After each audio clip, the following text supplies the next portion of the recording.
All right, baby. Positivity is everything. As we say, maintain your disposition at an optimistic vibrational state of gratitude. In other words, be grateful. Good evening and welcome. It is another episode of The Spotlight, baby. It comes at you every Sunday right here on WSMESM Enlightenment Radio. Feel good radio at its finest. And as you know, the Spotlight podcast is always all about something or somebody that I think that you should know about. Okay. And hey, tonight I got a really, really great guest. I discovered this brother on TikTok. All right. And him and another brother, they were giving some folks some really good financial advice. And the guest that I have, all right, is his name is Wilford Johnson, all right, and he is a professional recruiter, all right, and the name of his company is FYPM Staffing, okay, and he also works in other capacities doing that, and he's been recruiting for a long, long time. So, hey, this is something that's always very, very important because, hey, even if you think that you're comfortable and happy, with whatever type of job it is that you have, hey, you still always got to keep your swords sharp. You know what I'm saying? And looking for other opportunities. So I really think that it's important that we hear from people like my man, Mr. Johnson. So, hey, without any further ado, I'm going to bring him on in. Wilford Johnson in the house. Thank you so much for having me. I appreciate it. Yes, sir. Yes, sir. Hey, welcome to SM Enlightenment Radio. Right here, it's all about feel good music, feel good vibes, and all of that. Our whole concept is positivity is everything. I think that having good sound advice on how to navigate through this crazy world out here is something that can bring us all peace. Absolutely. I agree. And it's not like the landscape of things have gotten a lot trickier, so I really think that you're a good person to speak to our people here tonight. Now, so you do recruiting. Yes. So tell me a little bit about your history in that. Okay, and you have your own company, whereas Yes. you do staffing and all of that. But how did you get into this whole recruiting field? Like, explain to me, like, walk me through that and give me a little bit of background. Like where are you originally from? Okay. So thank you so much. But I'm originally from Waterloo, Iowa. I went to the University of Northern Iowa for college, Nice. and I graduated with public administration, and I wanted to go into government work. But unfortunately, I moved to Chicago, and this was around the time that the governor had stolen all the money. And I tried to get work in the government for a couple years, but there was none there. They couldn't hire anybody else. It was like a 5 or 7 year hiring freeze. Wow. So I got into retail management, and I got into recruiting because I was a little bit arrogant. I'm not even going to lie to you. If you work for a Fortune 100, Fortune 500 company, you probably have 500 to 1,000 people who've already applied to every job. So because of that, I just go into my database, pull people I want to interview them. I'm like, oh, recruiting's easy. I had no idea how hard recruiting can actually be. So I started working for a mom and pop. They were the only two people who worked there. And I was the person over all of HR. So recruiting, payroll, FMLAs, just everything that has to do with HR. And the only thing I really loved doing was recruiting. Okay. The other stuff is still important, don't get me wrong, but I loved recruiting. I loved helping people either start their first job, get their first job out of college, and I also loved helping people show them that they could get to their next level. Right. Just because you've been doing this doesn't mean you can't do this, this, and this. And that's the part I loved. As you know, sometimes people they would cry like, "Oh my God," like especially fresh out of college. I remember that like I got this degree. Now what am I supposed to do? Like, let's Yeah. be clear. Like, you don't know it. Like, you don't know what you don't know. And you asked how I started my company. So I was working for a company and they fired me because they said I was too efficient. Too efficient. They told me I was doing too good at the job. And they said if everybody was efficient as me, they would lose their contract faster. So the brother you was talking about, EP, we call him EP the Boss on TikTok. Mm-hmm. He already had his company up and running. And I called him. I was so angry because it's like, we've been told you have to be better than everybody else just to get as Yeah, much. and you Like got I you was, got to work twice as hard in order to. and I'm doing it, and you still get rid of me.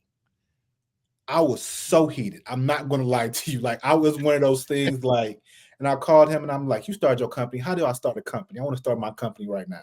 Now, how long ago was this? Late 2018. Wow. So that's how I started the company. Started working for myself because I was like, if I don't do the job well enough, you're going to get rid of me. But now Right. you're telling me you can get rid of me because I'm too good at it. It doesn't compute. So literally, that's why I started my company for real. And keep in mind, you know how sometimes you feel like, oh, this like it actually helped me get to my next level in my life. Yeah. So it was still a blessing in disguise. So, what type of challenges, I mean, basically, did you face starting up your own business? Because, there are a lot of people that have that dream of doing that, and I mean, right here, SM Enlightenment Radio, SM Enlightenment Media, I mean, hey, this is classified as a sole proprietorship, that I started some years ago. So, believe me, I already know what challenges are like. But I mean, coming from your perspective, because at least from this, as an entertainment thing, I've always been entertainment based. So, there are a lot of different services that I offer, everything from DJing to broadcasting, podcasting production, radio music production. So a lot of different tentacles to this company. But Mhm. in your line of business, sort of like a services oriented type of company, whereas you're providing a service for folks. I mean, what type of challenges did you encounter getting this thing off of the ground and growing it? The first thing you have to do is find your voice. You have to find what you want to do because there's so many things when it comes to talent acquisition.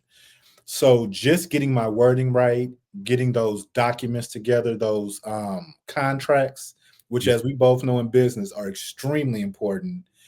And then I had a sales background, but it was a much harder sell than I thought. I'm gonna be completely honest.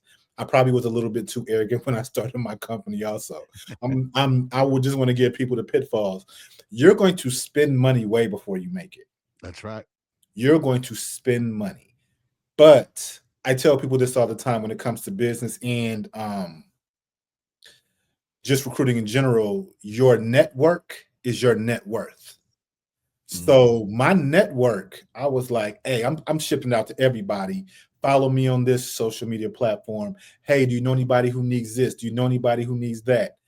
And it grew slowly. Like I got my first high school to talk to students in Cedar Rapids, Iowa. I'm originally from Waterloo, Iowa. So Right. because of that, I knew somebody who had this teen group and they asked me to come. Then I did something for the Jesse Cosby Center in Waterloo, Iowa. So it was a slow build. And Right. then so of course, taped it. Again, my network, I knew somebody who did audio visual. They taped it, cut it up, put it out, and then I had a package to send versus just words. I can do this, I can do that. Now I send out a package and they see what I can actually do. So I learned so much in those first 2 years because, like pre-COVID, it was like you can't even find anybody. Nobody's in the office. Nobody's here.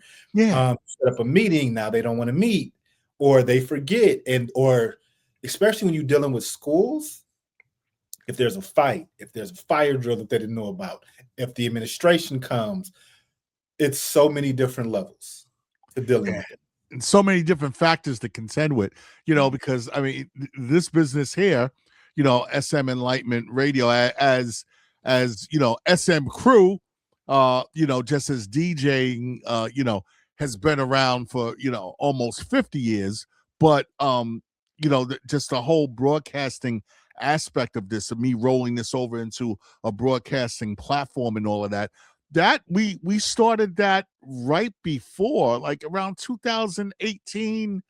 Yeah, like around the same time when you was doing your thing. That's when we started this, and it's growing a business through that pandemic. Man, oh man, and especially your line of that, because I mean, you're in the business of helping people find jobs. So I mean, how did you navigate through COVID? So I had to figure out how to market. I had never done any marketing. So that was the biggest thing. But so it was a lot of word of mouth at first. And then people would hear what I was doing. Again, my network is excellent. Like most of my network are business owners. Right. So because of that, that helped me out a lot. So I would, and then also you would turn on the TV, you would open your phone and get on the internet. This company just fired half their staff. This company is downsizing. This company is closing. So guess what I did? I was like, okay, let me reach out and just look who works for this company, who's on LinkedIn that's now putting up, looking for work, things like that. And that's how I got a lot of my money during the pandemic. Yeah, because when I think about it, that could have been like that.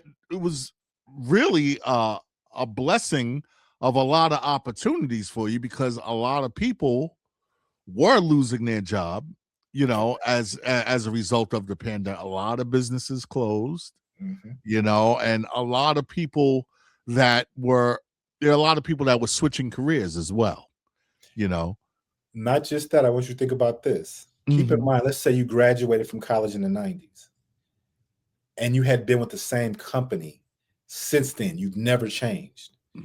Your resume is outdated. You don't know how to interview, because back then it was face-to-face and you handed your resume to people. That's right.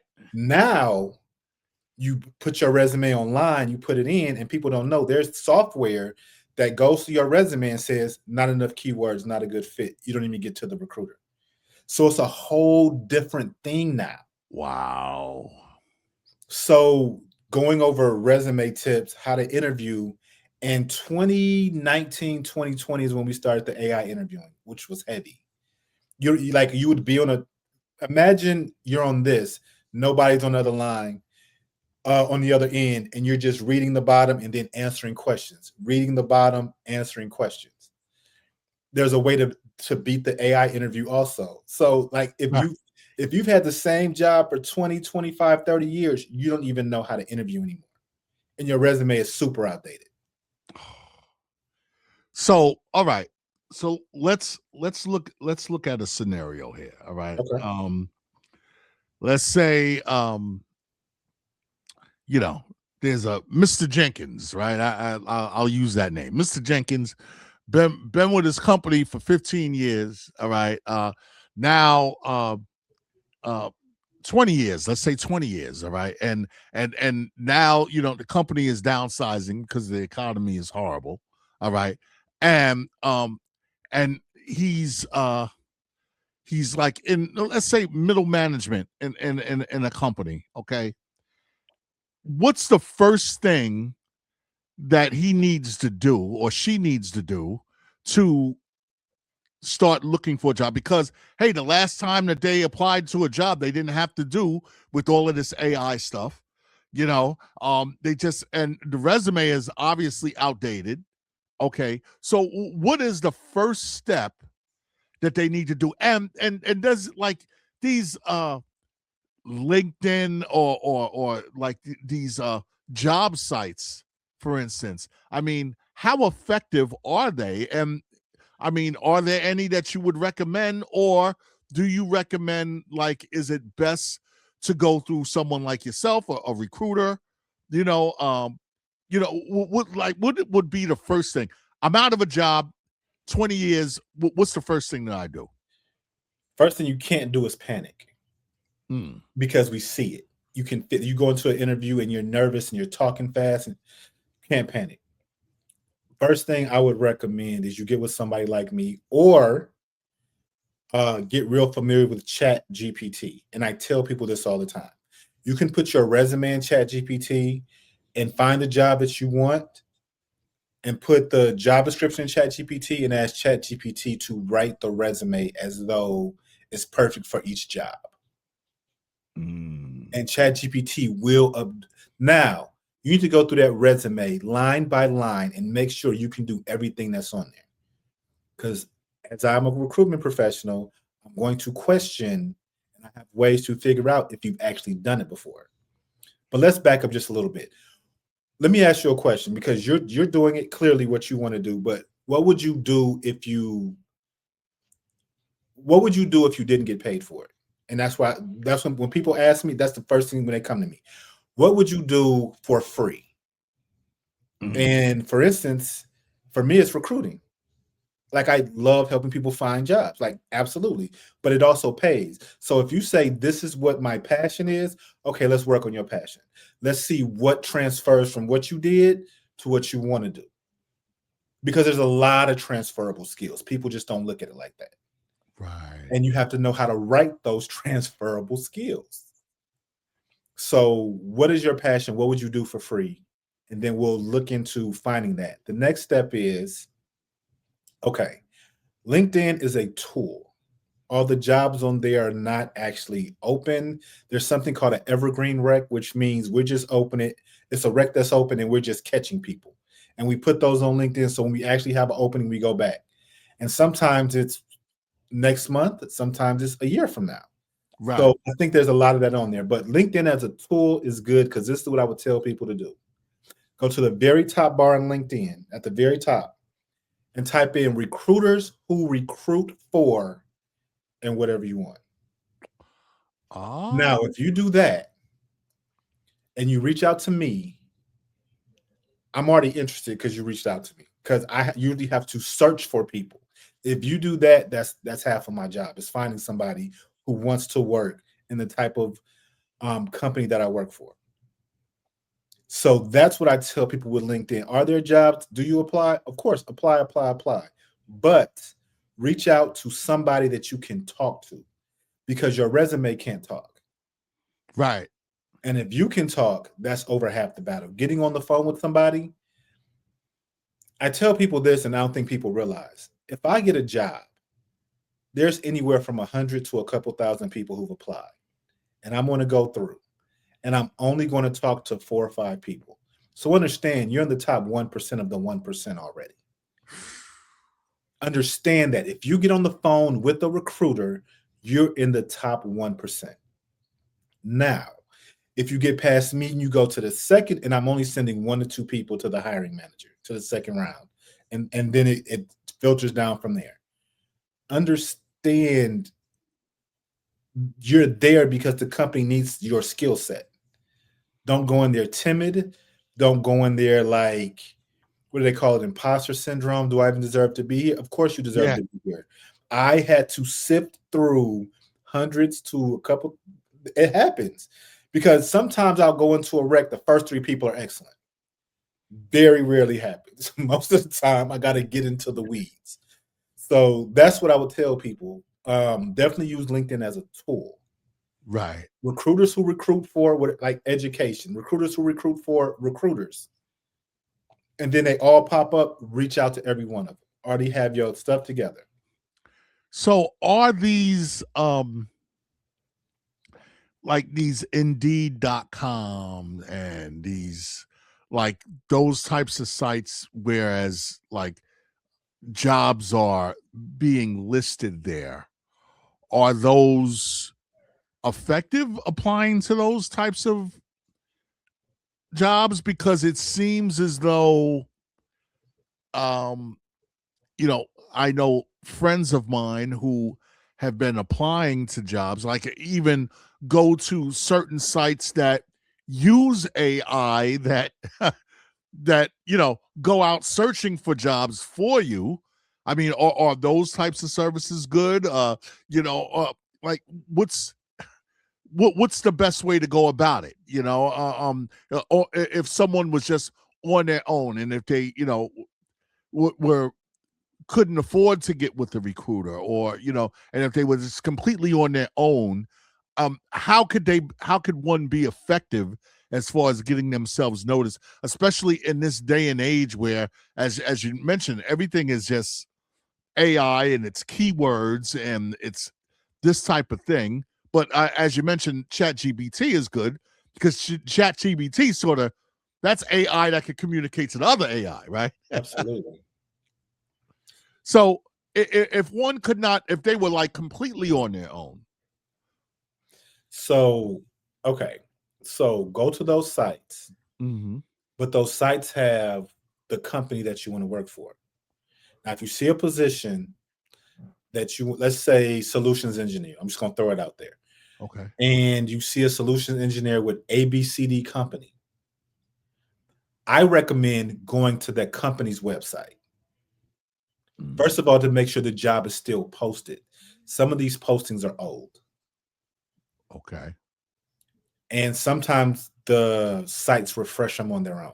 Sometimes they don't, but if you see it, go to the company's actual website and apply on the company's website. It gets you faster versus just a link sometimes because sometimes when you apply on some of these sites, all they do is send a resume. You haven't applied to the position yet. Right. So I would recommend going to abcdcompany.com, saying, oh, the position is open, and applying on the company, because now you're going directly to the recruiter. Because as a recruiter, if you haven't applied, I can't talk to you in certain instances. Or I Really? can call you. I can't give you a real interview. I can call you and say, hey, I need you to apply to this job. Because you're not in my, we call it ATS, applicant tracking system, but you aren't in the company's database, and some companies won't let you talk to people that are not in their database because you can't give them an actual interview. Because let's say I interview you and you haven't applied, and I think you're perfect, I can't do anything with you until you apply. Okay.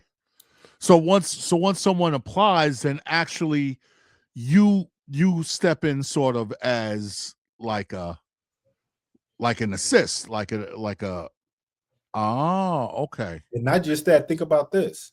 Let's say you apply to ABCD company on one of these sites. I would then say, go to LinkedIn, type in ABCD company recruiter, ABCD company talent acquisition. Pictures and lists should pop up. Hey, I just applied for the solutions engineer, and go back to ABCD company, and it should have a number. It's we call them rec numbers, but it stands short for requisition. Type in requisition, I use rec number such and such for solutions engineer at your company. I'm looking forward to speaking with you. Now I know that you apply. I can go in and look and make sure you have the credentials I'm looking for. Right. And now it's a slam dunk for me. That's awesome.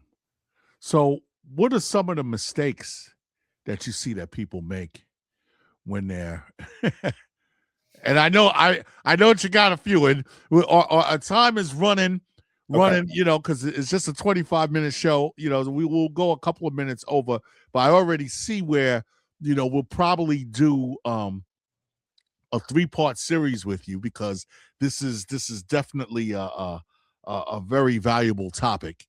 Okay. But just as we close out on this, like, let me know like some of the mistakes that you see that people make, just so that people could get that information out of this first episode right here of what not to do. Okay. Spell check. Spell check your resume. You have no idea how many resumes we get with misspelled words. Another thing, don't put your entire address on your resume. Really? because unfortunately there are bots and there are people who are phishing on some of these sites. And if you apply for a position, I have your address, your telephone number, your social security number, and the legal spelling of your name.